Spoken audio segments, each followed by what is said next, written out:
So we're going to continue our training on the paint gelding. He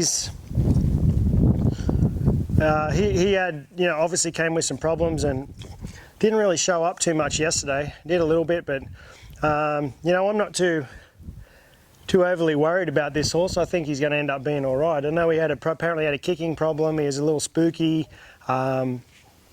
He's kind of disobedient, is what the owner said. So get in a habit of walking off. So all I'm trying to do, step over here.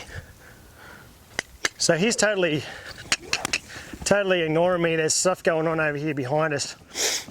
Some horses getting led around. So he's just totally lost interest in me. So I'm going to say, hey, wait a minute, I'm the boss in here. You got to be listening to me.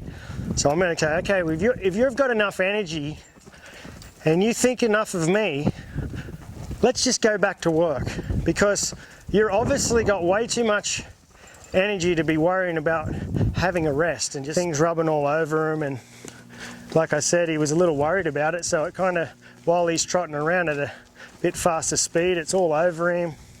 So I might just put it down here underneath his belly. See that? He tried to kick at me there.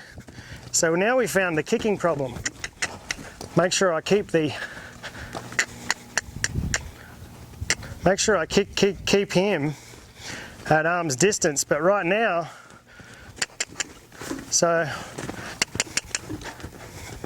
I've got his nose towards me, I'm keeping it towards me, and so I want to keep him going, but I want to keep that hind end away from me. So I'm going to make sure I keep his nose to the inside so he can't kick me, and I'm just going to keep tapping it there and rubbing it on him so he gets used to it.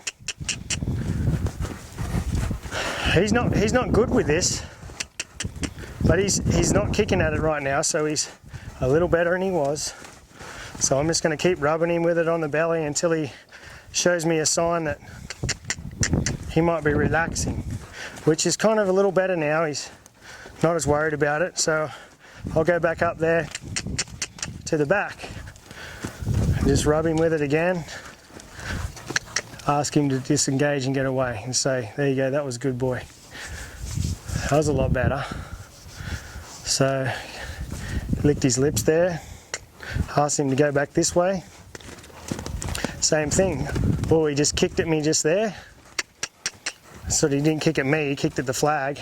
So this is why the flag's good, because it keeps you away a good length away from him. But it's very important to keep horse's nose tipped to the inside and their hind end, that hind foot traveling underneath there.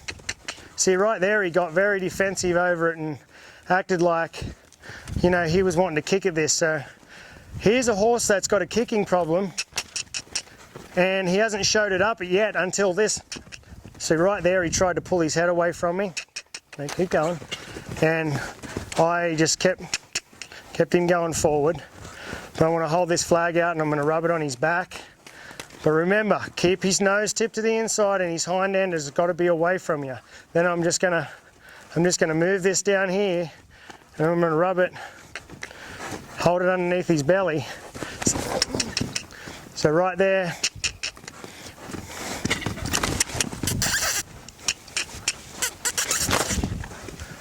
Make sure I get that hind end away from me. Drive him away. Get that hind end away from me. Get him back this way. Get that hind end away from me. Drive him this way. So now he's starting to get very defensive over all of this, because he's got a little worried of this flag there up near his flank area. See, right there, I'm just going to let him stand still and I'm going to rub him with it. I'm in a position where he can't kick me and I'm putting it in the area that he doesn't like.